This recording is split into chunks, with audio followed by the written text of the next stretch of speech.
Hello everyone, welcome to this new meshing video on rocket model. The goal of the video is to explain the topology building process from the nose to the rear stakes, and the nozzles will be addressed in a separate video. Let's analyze the geometry. It is symmetric about XZ plane and we have an elliptical far field. The topology strategy chosen for this case is bottom-up approach. Let's start creating corners and edges to form faces.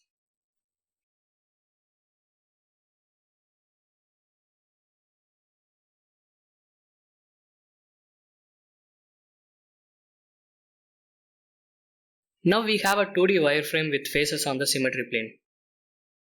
These faces can further be revolved using copy plus rotate option to form blocks around the geometry.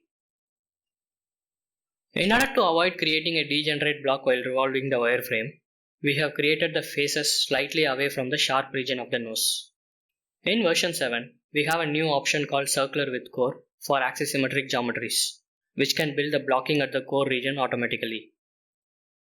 There are two inputs required. One is the faces to be rotated. So I am grouping all the faces to corner group C1 and selecting the same under the input group. The center of geometry is at origin and the axis of rotation is Z axis. The next step is to decide the number of copies. The geometry has 4 fins and 2 stakes in total. Looking at it from the front view, we can see that stakes are inclined at 45 degrees to the fins. To start with, we'll count 1 copy of faces for each fin and stake and 1 for the symmetry plane. So in total, the number of copies should be 8, that is n plus 1. The last copy will be merged with the input faces. The next input is to specify the edges where the blocks have to be created in the nose region. I am grouping the edge closer to the nose and selecting under the input group for core.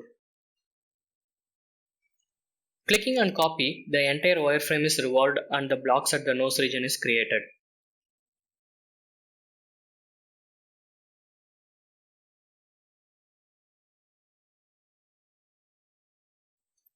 At this point, I am choosing to associate the faces to its respective surfaces. To do that, I'll use the generic option under the assignment panel. This option tries to identify the boundary faces which has no assignments and groups them.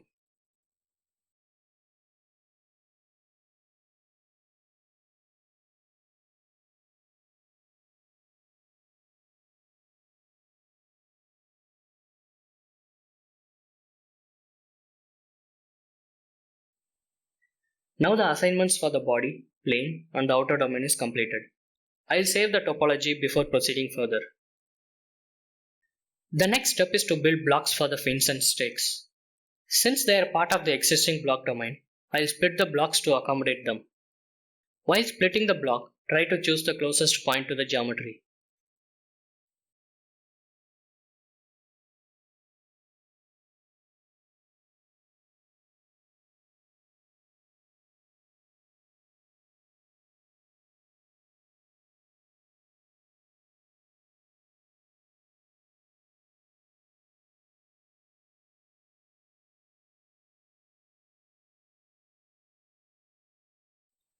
An additional block at the center is added to capture the surfaces better, which is optional but not mandatory.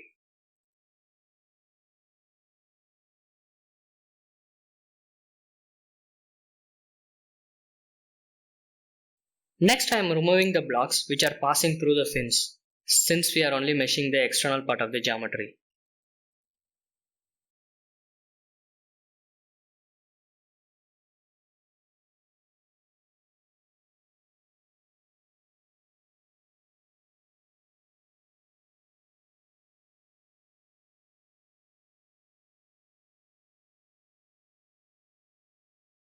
Next step is to create an O-grid topology around each of the fins. I am grouping all the faces that define the fins to create an O topology using wrap option.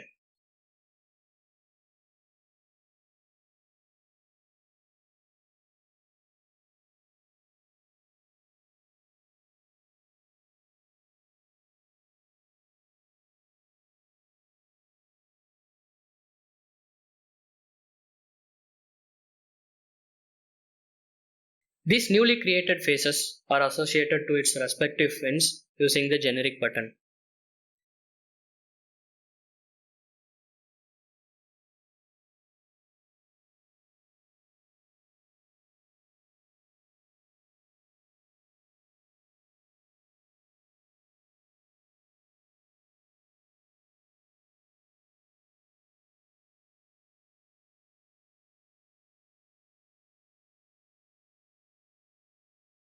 The next step is to accommodate the stakes similar to how we did for the fins.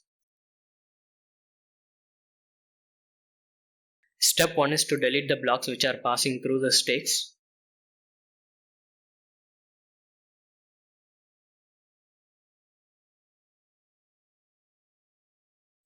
Step 2 is to group and wrap the faces to create an O-grid topology.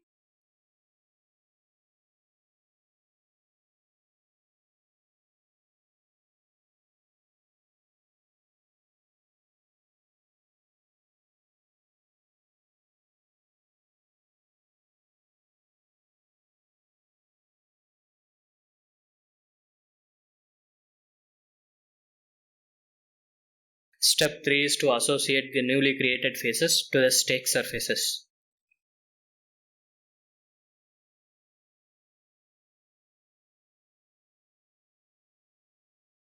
Now that we have addressed both the fins and stakes, let's check the validity of the topology. The topology is valid to generate the grid. Before we start the grid generator, it's a good practice to balance the cell density on the block edges. It can be done in two ways. 1. By increasing or decreasing the density. 2. By splitting the existing blocks. Here I choose to do a combination of both. The mesh preview gives us a cell view based on the edge densities. I am modifying each edge group to have a smooth transition of cells across the edges.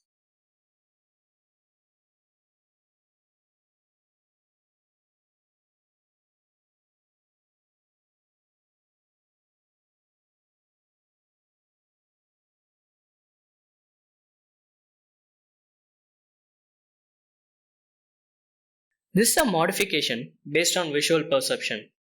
The grid generator takes this as an initial condition and repositions them to provide a smooth grid.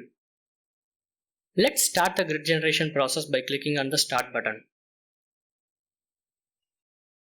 The grid generator has run for about 3000 sweeps. I am loading the grid into the UI using the Load button from the Grid tab. I am hiding the outer grid sheets and adding few cross-sectional grid sheets to analyze the grid quality.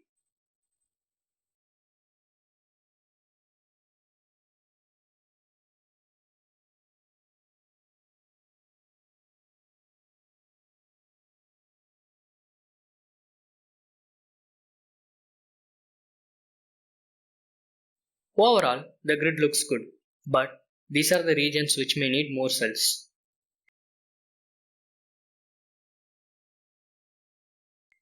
The density can be modified even during the process of grid generation. I am switching to the Topology tab and increasing the density of the corresponding edges.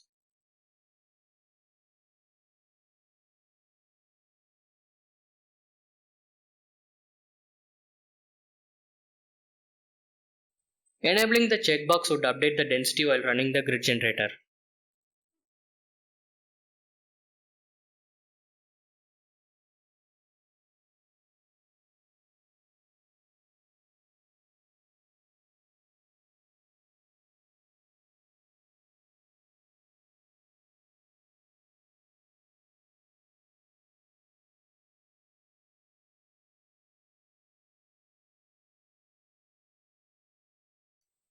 Let's update the grid to view the density changes.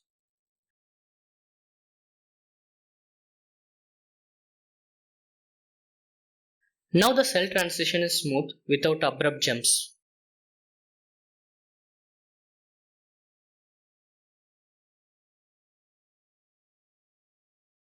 Let me check the grid quality using the Quality button. The skewness looks good for the first draft of the grid. We can also view them as a histogram or using color by quality.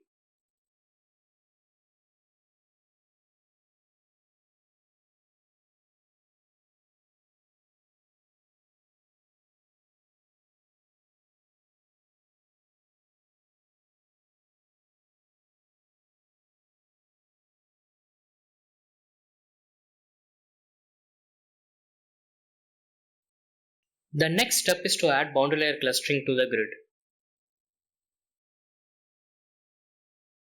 The surface grid sheets of the body, fins and stakes are 1, 4, 5, 6, 7, 8 and 9.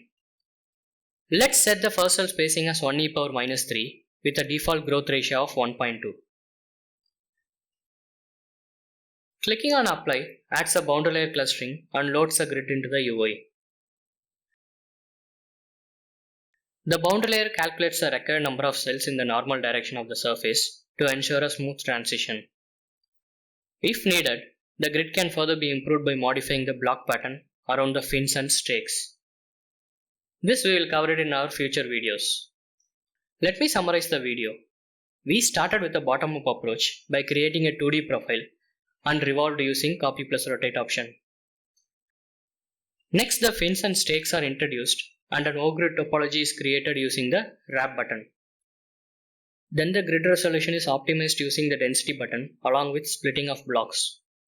Finally, the boundary layer was set to the body, fins and stakes. Thank you for watching. If you have any questions or you want us to post any specific tutorials, please leave your comments below or write to us on Twitter. The social media links can be found in the description. Do subscribe to the channel to get updates on new videos.